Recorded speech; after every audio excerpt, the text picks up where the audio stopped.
முருகனின் மறுபெயரழகு முருகனின் மறுபெயரழகு அந்த முருவலில் மயங்குது உலகு முருகனின் மறுபெயரழகு.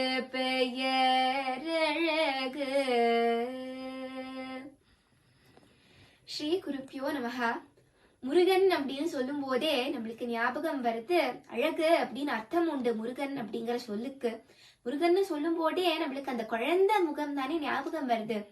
மயில் மேல ஏறி விளையாடுறதா இருக்கட்டும், இல்ல அண்ணா கிட்ட கோச்சிண்டு ஞானப்பழத்துக்காக கோச்சிண்டு போறாரே பழனிக்கு, இந்த மாதிரி அண்ணா பிள்ளையாரோட சண்டை போட்டுட்டு போறதா இருக்கட்டும், இல்ல இந்த குறுநகையோட சிரிக்கிறதா இருக்கட்டும், அவை பாட்டியோட சுட்ட பழம் வேணுமா சுடாத பழம் வேணுமான்னு வாதாடுறதா இருக்கட்டும், எப்பவுமே நம்மளுக்கு குழந்தை முருகன் தான் ஞாபகம் வரார். ஆனா குழந்தையா மட்டுமா இருந்தார்?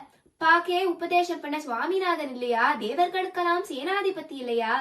அப்படி என்ன கேட்டாலும் 12 கையால அப்படி அள்ளி வழங்குவாராம். எல்லா பயத்தையும் போக்குவாராம். 1000 தெய்வத்தை கும்பிட்டாலும் நம்ம கூடியே இருந்து காப்பாத்துறது அந்த கந்தன் தானே. இப்படி அந்த மயில் மேல ஏறி விளையாடும் வடிவேலனை பத்தி ருக்மிணி மாமி பலஜி ராகத்துல எழுதின ஒரு கீர்த்தனைய அனுபவிக்கலாமா?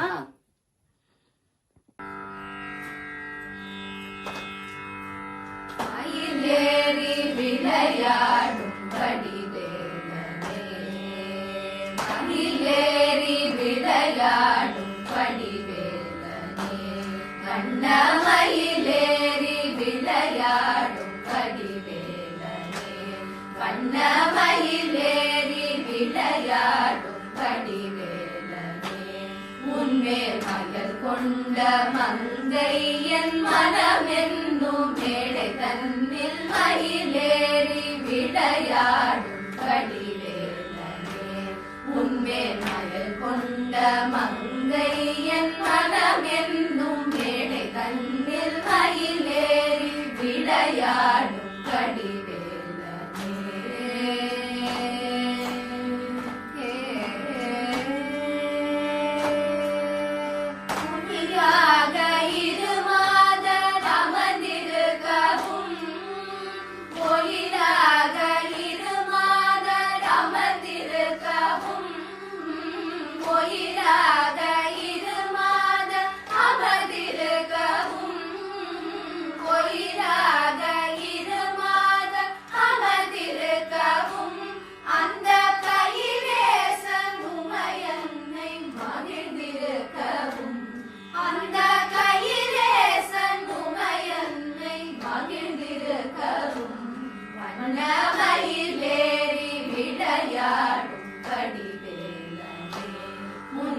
மகள் கொண்ட மங்கை என் மனமென்னும் மேடை தன்னில் மயிலேறி விளையாடும் வடிவேலனே,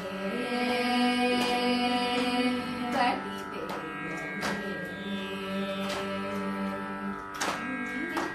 வேலவனே பார்வதியாள் பாலகனே, பச்சை மயில் வாகனனே, பக்தர்களின் நாயகனே, பன்னிரு கை வேலவனே பார்வதியாள் பாலகனே, பச்சை மயில் வாகனமே, பக்தர்களின் நாயகனே, இன்னிசையால் உனை துதிக்கும் முன்னடியாட்டம் வினைகள் மின்னலென தீர்த்தவனே, தென்பழனி ஆண்டவனே, இன்னிசையால் உனை துதிக்கும் முன்னடியாட்டம் வினைகள் மின்னலென தீர்த்தவனே, தென்பழனி ஆண்டவனே, மயிலேறி விளையாடும் வடிவேலனே, உன்மேல் மயில் கொண்ட மங்கை